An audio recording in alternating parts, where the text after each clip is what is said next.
어느 아프리카 선교사님이 겪으신 이야기입니다. 원주민 어떤 아주머니가 찾아와서 선교사님께 기도 부탁을 했습니다. 아들이 말라리아에 걸려서 고열로 고통받고 있으니 하나님께 기도해 달라는 것입니다. 하나님께서 고쳐주시든지 아니면 제가 얼음이 있다면 얼음을 좀 얻을 수 있도록 기도해 달라는 그런 요청이었습니다. 선교사님의 이야기를 듣고 좀 당황해서 기도는 하겠지만 날씨가 너무 더워가지고 얼음을 구하기는 좀 힘들 것 같다고 그렇게 말을 했습니다. 그러자 그 아주머니는 대뜸 아니 얼마 전에 선교사님이 설교를 하시면서 하나님은 살아계시고 기도하면 불가능이 없다라고 설교하셨으면서 왜 그렇게 말을 바꾸시느냐, 이 이야기를 듣고 선교사님이 당황스러우신 거죠. 난감해진 선교사님께서 하는 수 없이 또 이 아주머니가 요청하시는 대로 하나님 앞에 기도했습니다. 병을 고쳐주시기를, 그리고 가능하시다면 얼음도 구해 주실 수 있기를, 그렇게 열심히 하나님 앞에 간절히 기도했습니다. 어떤 일들이 일어났을까요? 아무런 일도 안 일어날 것 같았는데 조금 후에 갑자기 날씨가 어두워지더니 하늘에서 우박이 떨어지기 시작했다는 것입니다. 얼음이 필요하다는 그 음성을 들으시고 예기치 않게 하늘에서 먹구름 사이에서 우박이 떨어지기 시작했습니다. 그 덕분에 환자도 열이 내려가고 그 아주머니도 하나님을 믿게 되었다라는 유명한 우리 선교사님의 간증입니다. 사랑하는 성도 여러분, 선교지는 정말 예기치 않은 일들이 일어나는 특별한 장소입니다. 우리는 생각할 때 무슨 그런 일이 일어나? 실제 그런 일들이 일어납니다. 선교지는 예수님께서, 여러분 우리가 그 예수님의 공생의 시절에 얼마나 많은 기적들이 일어납니까? 그 기적들이 일어난 이유는 기적이 필요했기 때문입니다. 도대체 예수님을 받아들이지 못하는 그런 상황 속에, 선교지가 그런 곳이거든요. 도대체 예수님을 믿을 수 없는 그런 상황 속에 선교사님들의 간절한 기도에 기적의 역사들이 나타나는 특별한 장소가 선교지입니다. 그래서 선교사들은 그 어떤 사역보다 기도를 우선해야 된다. 이거는 선교사님들마다 정말 붙들어야 될 그런 어떤 이야기입니다. 선교사역에 있어서 기도하지 않는데 하나님께서 선교사를 통해 일하시거나 아니면 누군가 선교사를 대신해서 기도해 줄 것이라고 가정해서는 안 될 것입니다. 선교지에 왔다면 그 부르심에 따라 선교 사명을 위해서 선교사가 열심히 하나님 앞에 기도해야 하는 것이죠. 열정적인 기도는 정말 선교의 탁월한 사역과 선교에 있어서 정말 필수적인 요소다. 이 부분을 선교사들은 놓치면 안 된 것이죠. 여러분, 우리가 올해 우리도 선교를 행하는 교회 그리고 성도가 되기 위해서 우리 지난주에는 선교사처럼 살기로 우리는 각오하지 않았습니까? 기억이 안 나셔도 어쩔 수 없습니다. 각오했어요. 우리 선교사처럼 올 한 해 선교지에 갈 수는 없지만 이 땅에서 선교사처럼 한번 생각하고 살아봐야 되겠다, 이런 마음으로 각오를 했어요. 그 각오의 시작이 무엇인가? 선교사처럼 기도하는 거예요. 우리가 멀리 가지는 않았지만 하나님이 부르신 선교지다 이렇게 생각하고, 우리가 지금 이곳에 한 대한민국의 선교사로 왔다면 우리는 어떤 기도를 드려야 될까? 어떤 마음으로 하나님 앞에 간구해야 될까? 이것을 좀 생각해 보아야 하는 것입니다. 왜냐하면 선교사들이 선교하는 곳은 수많은 영적 전쟁이 있는 곳이에요. 우리가 흔히 살아가는 이곳과는 너무나도 다른, 복음을 전하기 위해서 갔기 때문에 얼마나 사탄 마귀가 그것을 방해하고 막기 위해 공격해 오지 않겠습니까? 선교지는 정말 영적 전쟁이 있는 곳이기 때문에 하나님 앞에 기도하지 않으면 안 돼요. 예수님께서도 이런 말씀을 주셨습니다. 마가복음 9장 29절, 우리 스크린 보고 같이 한번 읽겠습니다. 이르시되 기도 외에 다른 것으로는 이런 종류가 나갈 수 없느니라. 이런 종류가 무엇입니까? 마귀의 마귀, 사탄의 역사, 이런 것들이죠. 기도하지 않고서는 이게 나갈 수가 없기 때문에 선교지는, 특별히 선교사님들은 열심히 하나님 앞에 뜨겁게 기도하고 모든 사역을 시작해야 돼요. 우리가 살아가는 이곳 역시 선교지 못지않게 영적 싸움이 날마다 있는 곳이 바로 이곳입니다. 우리 역시 선교사처럼 기도해야 하는 이유이기도 합니다. 그래서 어떤 목사님은 그리스도인들은 이 세상에서 시민의식보다는 게릴라 의식을 가지고 살아야 된다, 이런 이야기를 했어요. 처음 듣는 이야기죠. 게릴라 의식. 시민의식이라는 것은, 시민이라는 것은 어느 정도 도시가 안정되어 있기 때문에 평안하다는 말이죠. 그러나 그리스도인들은 이 도시가 안정되어 있지 않다. 게릴라는 무엇입니까? 항상 전쟁에 임하는 사람들이잖아요. 이 세상의 항상 영적 전투가 우리의 가정 가운데, 교회 가운데, 그리고 또 우리의 일터 속에 계속 전쟁, 공격해오는 사탄 마귀가 있기 때문에 게릴라적인, 항상 전쟁을 준비하고 있어야 함을 말해주고 있습니다. 우리 성도님들은 어떠신지 모르겠어요. 하루하루 살아가면서 정말 영적으로 충만해서 오늘 또 전쟁 가운데 내가 승리해야 되겠다 준비하고 일터 속에, 가정 속에 사명을 감당하고 있는지, 아니면 그냥 편안하게 오늘도 그냥 뭐 누가 찾아오든 그냥 내 마음대로, 내 감정대로 살아야 되겠다, 이러면 그냥 막이 밥이 되는 겁니다. 저는 우리 모든 성도들의 가정과 일터가 막이 밥이 되지 않기를 원해요. 영적 전쟁에 우리가 잘 준비해 선교사처럼 살아가는, 선교사님들이 타지에 가가지고 정말 영적 전쟁 속에 기도하며 하루하루를 전쟁과 같이 살아가는 그런 선교지란 말이죠.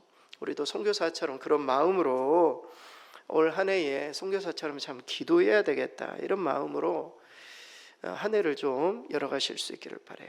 그래서 오늘 말씀 속에서도 항상 깨어서 기도에 힘쓰라, 이게 계속 반복돼요.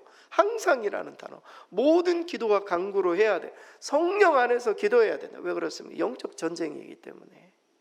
사도 바울의 에베소 교회의 편지를, 에베소 교회가 뭡니까? 선교지 아닙니까? 선교지에 늘 영적 전쟁이 있으니 교회는 깨어서 기도해야 된다, 이 부분을 강조합니다. 그렇다면 선교사들은, 저희들도 선교사라면 선교사들은 선교지에서 어떤 기도를 드리고, 우리도 선교사처럼 기도한다면 무엇을 위해 기도를 해야 하는가? 오늘 사도 바울의 에베소 교회, 특별히 선교지 그 교회를 향한 이 마지막 부탁, 오늘 에베소서가 마지막으로 마무리되는 그런 내용이에요. 그 부탁을 우리가 살펴보면서 선교사들이 드리는 기도의 내용을 정확하게 알고 우리가 선교사처럼 우리도 한번 기도해 봐야 되겠다, 이런 삶에 적용해 보는 그런 시간을 좀 가져보겠습니다. 먼저 우리가 선교사처럼 기도할 때 일단은 선교사 자신을 위해서 기도해야 돼요. 우리 자신을 위해서 기도해야 돼요. 우리가 모든 기도와 간구를 해야 되고 성령 안에서 살기를, 영적으로 깨어 있기를. 왜냐하면 우리가 살아가는 모든 곳은 전쟁터이기 때문입니다. 선교사들은 가서 물론 선교지를 위해서 많이 기도하면 자기 스스로를 위해서도 많이 기도해야 돼요. 오늘 하루도 누구를 만날지, 어떤 공격이 다가올지 모르기 때문에 영적으로 깨어있지 않으면, 내가 스스로 깨어있지 않으면 사명을 감당할 수 없기 때문에 이를 위해서 기도해야 돼요. 오늘 본문의 18절 우리 스크린 같이 한번 읽겠습니다. 모든 기도와 간구를 하되 항상 성령 안에서 기도하고 이를 위하여 깨어 구하기를 항상 힘쓰며 여러 성도를 위하여 구하라. 사도 바울이 기도에 관해서 강조할 때 최고로 강조한 표현이에요. 이게 18절 말씀, 여러분 에베소서 6장 18절 꼭 기억하셔야 돼요. 사도 바울이 기도에 대해서 강조할 때 제일 강하게 강조한, 모든 기도와 간구를 해야 된다, 항상 성령 안에서 기도해야 되는 거를 깨어 구하기를 항상 힘써야 된다, 항상 계속적으로 기도해야 된다, 이 부분을 이야기를 하고 있습니다. 여러분, 그 사도 바울은 에베소 교회를 향한 편지를 지금 마무리하면서 마귀를 대적하기 위해 하나님의 전신갑주를 입어야 된다, 그게 지금 17절까지 내용이에요. 에베소서 6장 10절에서 17절 하나님의 전신갑주 이야기를 하고 오늘 본문이 이어지는 18절 말씀에 모든 기도와 간구를 해야 된다. 여러분, 그 당시에 에베소 지역이 세워진 그 에베소의 그 지역은 말이죠, 악한 영들이 가득한 지역이었습니다. 당시 아데미 신전으로 유명했던, 그러니까 로마의 세 큰 도시가 있어요. 그 중에 세 번째 도시가 이 그러니까 그 에베소예요. 에베소예요. 이 에베소 지역에 엄청난 우상 숭배가 성행했단 말이죠. 그래서 이 사도 바울이 복음을 전할 때도 마찬가지지만 그 교회에 있는 성도들은 엄청난 영적 전쟁 가운데 있었어요. 그래서 에베소서 6장 10절에 하나님의 전신갑주가 나오는 거예요. 하나님의 전신갑주를 입지 못하면 주변의 수많은 마귀의 공격 앞에 놀릴 수밖에 없다. 이 부분을 강조합니다.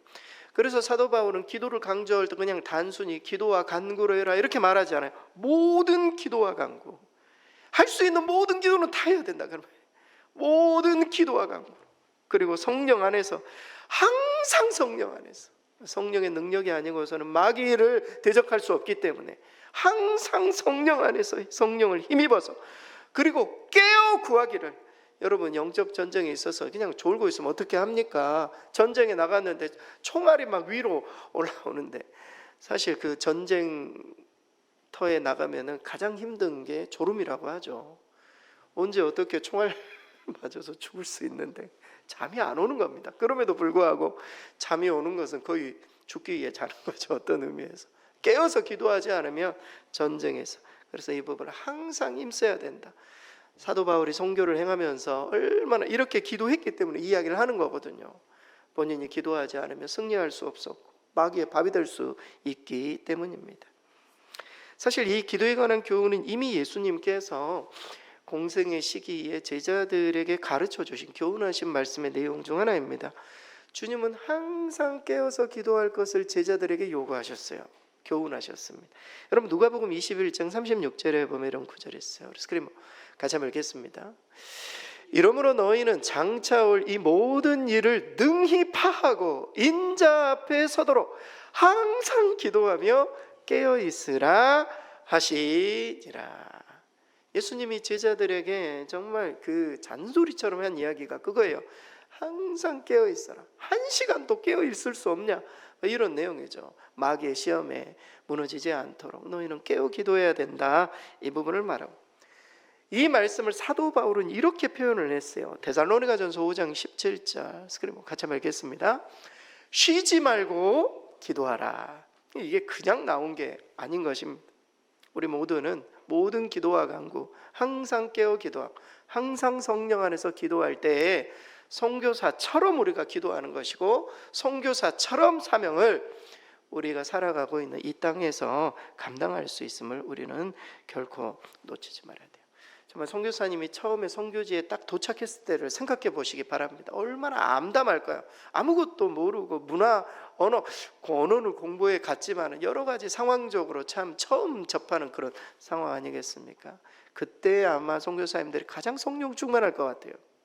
기도하지 않고는 하루를 시작할 수 없는 그런 상황 아니겠습니까? 그래서 우리도 선교사처럼 기도해야 돼요. 내가 깨어있기를, 성령을 힘입어서 기도를 못하게 하는 어떤 사탄 마귀의 세력과의 싸움에도 승리하기를, 우리가 기도함으로 하루를 열어갈 때 우리도 선교사처럼 올 한해 살아낼 수 있다. 선교사처럼 우리 일터 속에서 또 우리가 사명을 감당할 때에도 사탄 마귀가 침입하지 않도록 우리를 보호할 수 있음을 성경은 말해줘요. 어떤 목사님이 조깅을 하면서 이 조깅하는 것이 마치 나의 영적 현실을 보여주고 있다라고 생각이 들었대요. 자기가 혼자 이렇게 조깅을 하는데 혼자 뛰는 것 같지 않다는 겁니다. 오른쪽 팔에는 성령님이 자기 팔을 딱 잡고 뛰고 계시고, 왼쪽 팔은 마귀가 자기 손을 막 잡고 뛰고 있는 것처럼 느꼈다라는 거예요. 내가 성령으로 충만하고 깨어 기도할 때는 성령의 이끌림에 따라 이쪽으로 성령님과 더불어 막 조깅을 하는데, 그렇지 않을 때는 막 마귀가 자기를 막 끌고 가는 듯한 느낌을 받았다는 거예요. 여러분, 우리 인생이 그런 것 아니겠습니까? 정말 하루를 우리가 선교사처럼 사는 것은 깨어서 기도하고 성령께서 나를 온전히 붙잡아 영적 전쟁 가운데 분별력을 가지고 이 세상을 능히 이겨낼 수 있도록 선교사들은 깨어 기도하는 거, 우리 자신을 위해서 먼저 기도해야 함을 말해주고 있어요. 올 한 해 우리도 선교사처럼 한번 기도해 보실 수 있기를 바랍니다. 깨어서 기도하고 영적으로 살아있어서 사탄 마귀의 공격에도 능히 대적해서 이겨낼 수 있는 저와 여러분 되실 수 있기를 바랍니다. 또한 선교사처럼 기도할 때 두 번째 기도는 성도를 위해서 기도해야 돼요. 더 정확하게는 중보의 기도예요. 선교사는 자기만을 위해서 기도하면 안 되잖아요. 본인의 선교지, 본인이 담당하고 있는 열방의 성도들, 더 정확하게는 더 넓은 의미로 개인을 넘어서 교회를 위해서, 그리고 또 교회를 넘어서 나라와 민족을 위해서, 세계 열방을 위해서 기도해야 함을 말해야죠. 오늘 본문의 18절 우리 다시 한번 읽겠습니다. 모든 기도와 간구를 하되 항상 성령 안에서 기도하고 이를 위하여 깨어 구하기를 항상 힘쓰며 여러 성도를 위하여 구하라. 여러 성도를 위하여 구하라. 여러분, 에베소서는 다른 서신들처럼 교회의 어떤 구체적인 문제들을 해결하기 위해 보낸 서신이 아니에요. 많은 서신들은 그 교회에 어떤 문제가 생겨서 바울에게 물어봐요. 그거에 대해서 성경적으로, 그러니까 말씀 안에서 대답을 해주는 그런 서신들인데, 에베소서는 그렇지 않아요. 에베소서는 교회에 관한 하나님의 어떤 우주적인 경륜이라고 하면 계획을 말하는 거예요. 모든 교회가 그리스도 안에서 하나가 되었음을, 이방인과 유대인들이 하나가 되어서 교회 그 복음의 어떤 비밀, 그 안에 담긴 복음의 비밀을 가르쳐 주기 위해 에베소 교회에 편지를 보내면서 이 편지가 에베소 교회만 읽히지 않고 아시아에 있는 많은 교회들을 이렇게 순회라고 하죠. 이렇게 회람이라고 하죠. 회람 서신으로 보낸 거예요. 그러니까 에베소 교회 이 편지는 에베소 성도들만 읽은 게 아니에요. 아시아에 있는 모든 교회들이 다 읽은 것입니다. 따라서 오늘 여러 성도들을 위해서 구하라, 이 말은요, 단순히 에베소 교회만을 말하지 않아요. 많은 교회의 성도들을 위해서 구하라, 이런 뜻이에요. 더 정확하게는 중보의 기도를 의미하는 것입니다. 그리스도 안에서 부르심을 받은 모든 성도들, 여기에 이 기도, 중보의 기도의 내용이 담겨 있어요. 실제로 선교사의 어떤 사도 바울은 항상 자신이 세웠던 교회 성도들을 위해 기도를 끊임없이 했어요. 빌립보서 1장 4절 스크린 보고 같이 한번 읽겠습니다. 간구할 때마다 너희 무리를 위하여 기쁨으로 항상 간구함은, 선교사는요, 자기 자신만을 위한 기도가 아니라 더 넓게 하나님께서 세우신 교회 공동체와 성도들을 위한 기도들이 필수적임을 말해주고 있어요. 여러분, 우리가 기도를 열심히 하면서도 본인만을 위해서 기도한다면 그거 정말 이기적인 기도예요. 사실은 더 많은 교회를 위해서, 교회 공동체를 위해서, 또는 목회자를 위해서, 그리고 한국 교회를 위해서, 이 지역에 있는 많은 교회들이 그리스도 안에서 평안하고 하나님의 거룩한 사명을 감당할 수 있도록 우리가 끊임없이 중보를 해야 돼요. 선교사처럼 기도한다는 것은 보다 넓은 가슴을 가지고 더 넓게 기도해야 함을 보여주고 있습니다. 어느 작은 교회에 신실한 기도의 사람이 있었습니다. 한 권사님이셨어요. 그녀는 매일 교회와 성도들을 위해서 열심히 기도했습니다. 특별히 목회자를 위해서 간절히 중보의 기도를 드렸습니다. 어느 날 그 교회에 이제 젊은 목회자가 우리 권사님을 찾아가서 이렇게 말했다고 합니다. 권사님, 항상 기도해 주셔서 감사합니다. 그리고 권사님이 기도하시는 것이 정말 효과가 있는 것 같습니다. 제가 설교를 준비할 때 정말 이 성령님께서 강하게 도와주십니다. 권사님 기도해 주시는 것들에 대해서 감사를 표했습니다. 그러자 권사님은 미소를 지으시면서, 목사님, 사실 저는요, 목사님 설교 준비할 때부터 기도합니다. 그런데 더 간절히 기도하는 시간이 있습니다. 그렇게 말하는 겁니다. 목사님, 언제 저를 위해서 그렇게 많이 기도하시나요? 그 시간이 언제인가요? 그랬더니 목사님 설교하실 때라는 거예요. 목사님 설교하실 때 더 간절히 기도하게 된대요. 왜냐하면 주변에 너무 조는 사람이 많다는 거예요. 그래서 목사님이 설교할 때 주변에 졸지 않도록 그렇게 열심히 기도한다는 이야기를 듣고 목사님이 되게 황당히 여기셨다라는 유머입니다. 웃으셔야 되는데. 그러니까 이 목회자를 위한 기도, 교회를 위한 기도, 많은 어떤 성도들이 주변에 이렇게 중보의 기도 제목들이 얼마나 우리가 찾으려면 참 많이 있습니까? 또한 우리가 선교사처럼 중보할 때 우리 교회, 또 우리가 속한 어떤 그 교회 공동체를 넘어서 나라와 민족, 그리고 한국 교회와 세계 교회까지도 좀 더 확대되어서, 우리가 선교지를 나가면 선교사님들은 아무래도 이제 한국 밖으로 나왔기 때문에 세계가 보이거든요. 전체적으로 어떻게 세상이 움직이고 있는지 그런 시각이 조금씩 열립니다. 우리나라 사람들이 해외에 나가면 조금이라도, 그 며칠이라도 세계적이 되거든요. 사람의 마인드 자체가 내가 살아왔었던, 그냥 뭐 지지고 볶고 살아왔었던 그것만 생각하고 있다가 밖으로 나오면 조금 이렇게 관점이 더 열려집니다. 이게 환경이 사람을 그렇게 만드는 것이죠. 그래서 우리가 선교사처럼 기도한다는 것은 우리의 중보의 기도가 우리 어떤 영역 안에, 그러니까 우리가 이곳에, 물론 이곳에서 선교사처럼 기도하지만 좀 더 넓은 시각을 가지고 확대되어야 함을 잊어서는 안 될 것입니다. 여러분, 1989년에 유명한 일이 있었죠. 베를린 장벽이 갑자기 무너졌습니다. 1989년, 우리는 그냥 1989년 하면 그냥 지나가지만 독일에게 있어서는 엄청난 날이죠. 베를린 장벽이 무너진 그런 날입니다. 이게 뭐 정치적으로 여러 어떤 협의가 있었다면 이런 것들은 제외하고 영적으로는 동독의 이 라이프치히에 위치한 니콜라이 교회, 그 교회의 성도들이 독일의 통일을 위해서 정말 하나님 앞에 열심히 기도했다고 합니다. 그들은 모일 때마다 독일의 평화 통일을 위해서 함께 기도했고, 동서독의 지도자들이 예수님을 제대로 믿고 주께로 돌아오기를. 여러분, 독일은 개신교의 나라입니다. 아시죠?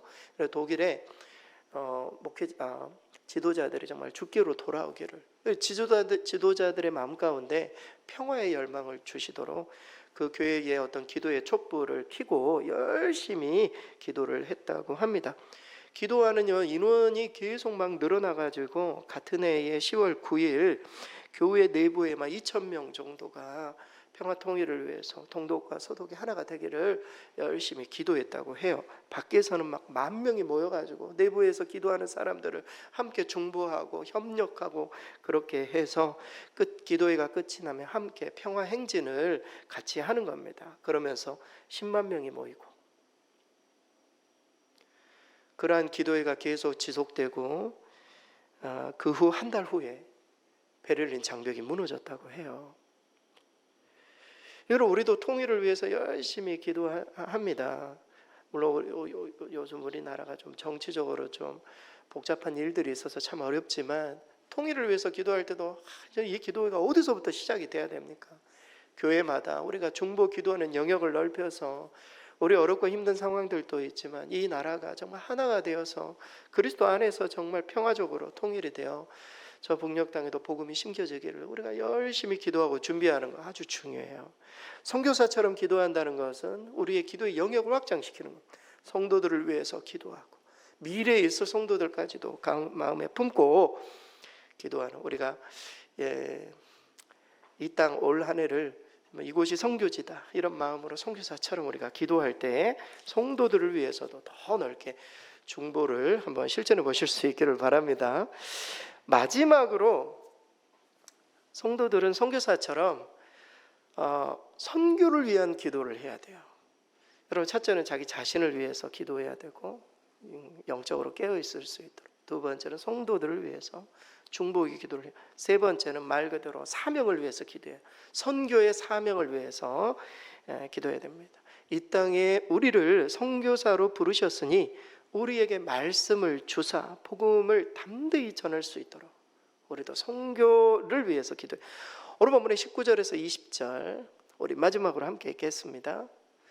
또 나를 위하여 구할 것은 내게 말씀을 주사 나로 입을 열어 복음의 비밀을 담대히 알리게 하옵소서 할 것이니, 이 일을 위하여 내가 쇠사슬에 매인 사신이 된 것은 나로 이 일에 당연히 할 말을 담대히 하게 하려 하심이라.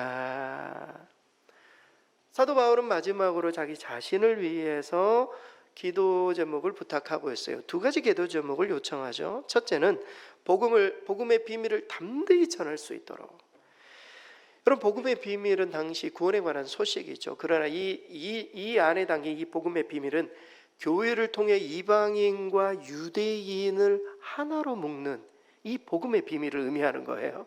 이 복음의 비밀, 이것을 담대히 유대인과 헬라인과 이방인들에게 전할 수 있도록, 이게 첫 번째 기도고, 두 번째는 환경에 상관없이 사명을 감당할 수 있도록. 여러분, 지금 에베소서 이 편지는 옥중서신입니다. 사도 바울이 지금 쇠사슬에 매여 있어요. 본인이 쇠사슬에 매여 있지만 사신이 되었다. 그리스도 하나님의 대사가 되었다. 이런 표현을 하고 있어요. 내가 지금 지금 쇠사슬에 매여 있는, 지금 감옥에 갇혀 있는 죄수의 몸이지만 환경에 상관없이 복음을 전할 수 있도록 나를 위해서 기도해 달라는 거예요. 여러분, 우리가 얼마나 환경을 따집니까? 이래서 안 되고 저래서 안 되고. 환경과 선교사가 무슨 환경을 따집니까? 언어도 안 되고 상황도 안 되는 모든 상황 속에 선교사는 복음을 전하고 있어요. 우리가 올 한 해 선교사처럼 기도하려면 하나님, 우리도 선교사처럼 복음을 전할 수 있도록 환경과 상관없이, 이래서 안 되고 저래서 안 되고, 상황이 안 되고, 전 나이 들어서 안 되고, 저는 아파서 안 되고. 우리 주님은 환경과 상관없이 복음을 전할, 이것을 위해서 준비하고 기도하고 후원하고 도와줘서 이 사명을 감당할 수 있도록 사도 바울이 기도 요청을 하고 있습니다. 우리 역시 선교사처럼 기도할 때 어떤 상황 속에서 복음이 담대하게 전할 수 있기를, 우리에게 말씀을 주사 사명을 감당할 수 있기를 올 한 해 우리도 기도해야 할 것입니다. 한 청년이 선교사가 되기로 결심하고 하나님께 기도했습니다. 하나님, 저를 사용해 주세요. 어디든 보내주세요. 하지만 이러면서 조건을 달기 시작했어요. 하지만 너무 더운 나라는 좀 힘들 것 같아요. 음식이 안 맞는 것도 좀 힘들 것 같아요. 인터넷은 꼭 돼야 된다고 이렇게 조건을 붙였다고 합니다. 그러자 하늘에서 이런 응답이 왔습니다. 애야, 그러면 그냥 네 동네에서 선교해라. 네 동네에서 선교해라. 마치 우리에게 말하는 것처럼 느껴지지 않습니까? 우리도 여러 가지 상황들을 말하고 우리도 밖에 못 나가, 음식도 안 맞고 저는 인터넷이 필요하고 우리도 이곳에서 지금 선교하라. 사도 바울은 자신이 쇠사슬에 매인 사신이 된 것은 정말 할 말을 담대히 하도록 하나님께서 내가 어떤 상황 속에서도 복음을 전할 수 있도록 하나님 나를 그렇게 사용해 달라고. 사도 바울은 이런 기도 부탁도 합니다. 골로새서 4장 3절 스크린 마지막으로 함께 읽겠습니다. 또한 우리를 위하여 기도하되 하나님이 전도할 문을 우리에게 열어주사 그리스도의 비밀을 말하게 하시기를 구하라. 내가 이 일 때문에 매임을 당하였노라. 하나님, 우리에게 이곳에 남겨두신 우리 모두도 선교사로서 서로에게 기도 부탁을 해야 할 것입니다. 우리에게도 전도할 문을 열어달라고, 우리 가정에 전도할 문을 열어달라고, 우리 주변에 우리 이웃에 전도할 문을 열어달라고, 그리고 우리가 복음의 비밀을 담대히 전할 수 있도록, 듣든지 안 듣든지 상관없다, 담대히 전해서 그것은 이제 그분의 역할이, 그분의 어떤 그것이고 나는 담대히 전해서 하나님 사명을 감당하도록 우리도 선교사처럼 기도해야 할 것입니다. 결론입니다. 올해에 선교사처럼 살아가기를 각오하실 수 있기를 바랍니다. 선교사처럼 못 나가지만 이곳에 선교사처럼 그 시작으로 선교사처럼 기도하실 수 있기를 바랍니다. 첫째, 자신을 위해 영적 전쟁에서 승리하기를 깨어서 기도하기를, 자기 자신을 위해 1차적으로 기도. 두 번째, 성도를 위해 교회와 나라와 민족을 위해 중보하기를. 세 번째는 선교를 위해 복음 전도 사명을 감당할 수 있도록 우리도 이곳에서 복음의 일꾼으로 세워질 수 있도록 이 세 가지 기도 제목 가지고 올 한 해 선교사처럼 기도해서 하나님의 놀라운 역사를, 선교지마다 놀라운 역사가 나타나는 것처럼 우리에게도 놀라운 기적의 역사를 경험하시는 저와 여러분 되실 수 있기를 바랍니다.